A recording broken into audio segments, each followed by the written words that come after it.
The moment everything in my life snapped happened on a rainy Thursday afternoon, in a place I never thought betrayal could exist, a small office room attached to my wife's home-based event management studio.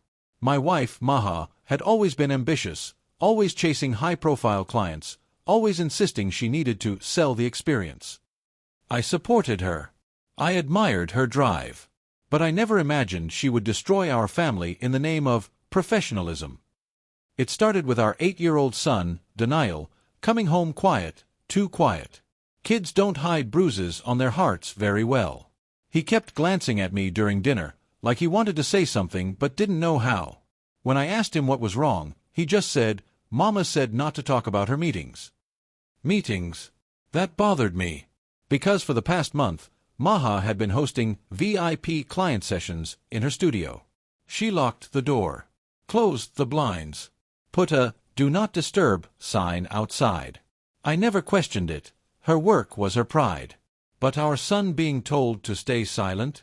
That was new. 2 days later, Daniel finally broke. He walked into my room, eyes wet, and whispered, "Baba, why was Mama yelling at you yesterday?" "I wasn't home, buddy." "When did she yell?" He swallowed hard. "She was yelling at you to leave, but you weren't there.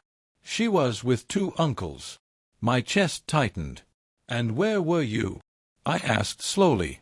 "Mama told me to sit in the corner and keep my headphones on. But I heard things. I didn't like it." My blood went cold. Not because of jealousy. Because my son had been forced to sit in a room while adults behaved in ways no child should ever witness. And the worst part? She did it while using my home, my space, my son as a cover. I didn't shout. I didn't explode. I just hugged him and said, "Thank you for telling me." Inside, something dark settled in me. Not rage. Not grief. Just clarity. That night, after putting Daniel to sleep, I installed a small audio device in the hallway outside her studio. I needed the truth, not rumors, not doubts, not a child's confusion. Real truth. The next afternoon, while she entertained her VIP clients, I listened from my car. I heard her laughing. I heard voices of unfamiliar men. I heard her telling them, "Don't worry, my husband's never home." I heard them thanking her for special treatment and her saying, "As long as the payment comes in, you'll always get premium service." Then I heard something that made my heart split. "Daniel, go sit in the corner like always." Like always. My wife had been bringing strange men into a closed room, while my son was forced to sit quietly in the same space. That was it. The woman I married died in that moment. I walked into the studio without knocking. 3 men turned, startled. Maha turned white. "What are you?" I pointed at Daniel, sitting silently in the corner with headphones on, hugging his knees. "What kind of mother are you?" I asked. She panicked.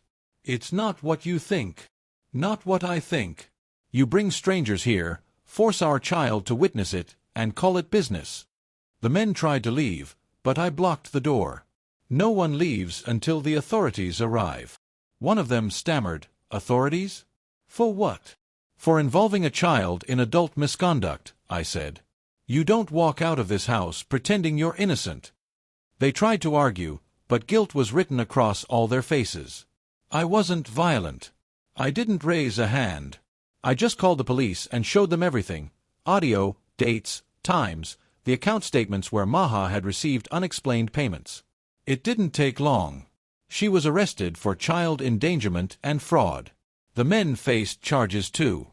When she was taken away in handcuffs, she screamed, "You ruined my career!" I stared at her with nothing but numbness. "You ruined your son," I said. "Your career was the least of my worries." Months passed. I enrolled Daniel in therapy. He slowly began to smile again. Slowly began to sleep without nightmares. Slowly learned that none of it was his fault. As for Maha, her VIP services destroyed her own life. No clients. No reputation. No family. No excuses. Sometimes people think revenge is about hurting someone back. My revenge was simple. I protected my son. I exposed her truth. I let her live with the consequences of her choices. She wanted VIP clients. She ended up with a criminal record. And the life she tried to build through lies collapsed faster than she imagined.